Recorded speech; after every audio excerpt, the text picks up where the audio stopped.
Hello, today I will discuss about ionic bond or electrovalent bond. But to be related with ionic bond, we have to be related with metals and non-metals first.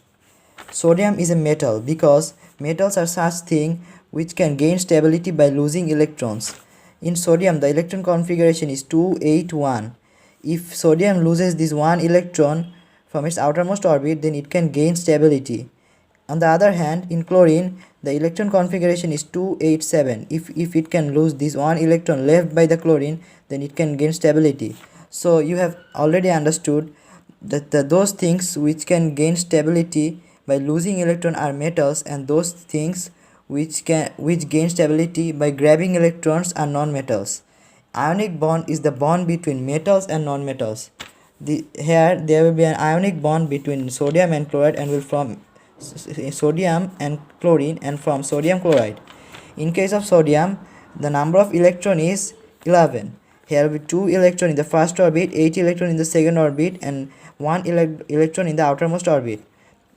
Now we all know that in the second orbit there should be 8 electron, and in the third orbit there should be 18 electron. But in the outermost orbit of sodium there are 1 electron. So it cannot gain its stability because of this on electron. This is like a burden for sodium. So if sodium can lose its burden, then it can gain stability. So you have understood that sodium have to lose this on electron. It has to lose this on electron. And in case of chlorine, there are 2 electron in the first orbit, 8 electron in the second orbit, and there are 7 electron in the outermost orbit. So now there's some complexities in this case. In this case, it should have 18 electron in the outermost orbit, but it can gain stability by gaining 1 electron. Now you may be confused because it happens according to the concept of sublevels. The concept of sublevels says that an atom can gain stability and it can fulfill its third electron. Without fulfilling the third electron, it goes to the fourth electron. It happens according to the concept of sublevels. So I will not go to the concept of sublevels in this case. I will directly show you about the ionic bond. Now in the outermost orbit there is 1 electron. Now it will lose this electron, minus electron,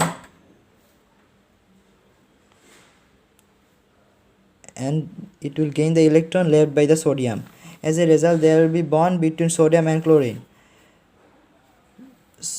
So you may have understood the complexities here. Chlorine will gain stability if the outermost orbit has 8 electrons, but it should have had 18 electrons. So it will not require 18 electrons because it happens according to the concept of sublevels. So sodium, a metal, will react with chlorine, a non-metal, and from sodium chloride by losing and grabbing electrons. Now Na plus minus electron, as it had loosed electron, and chlorine plus electron as it grabbed on electron. Now it will form Na plus and Cl minus, that is Na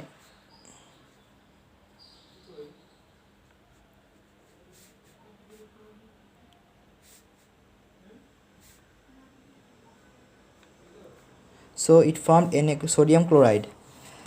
Now the thing is, why it formed Na plus and Cl minus?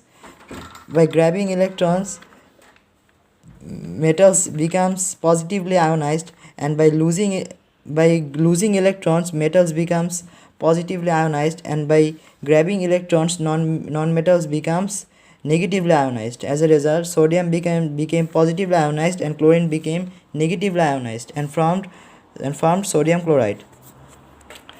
Now by losing 1 electron, sodium will become an inert gas, and it will gain the electron configuration of its nearest atom, that is neon.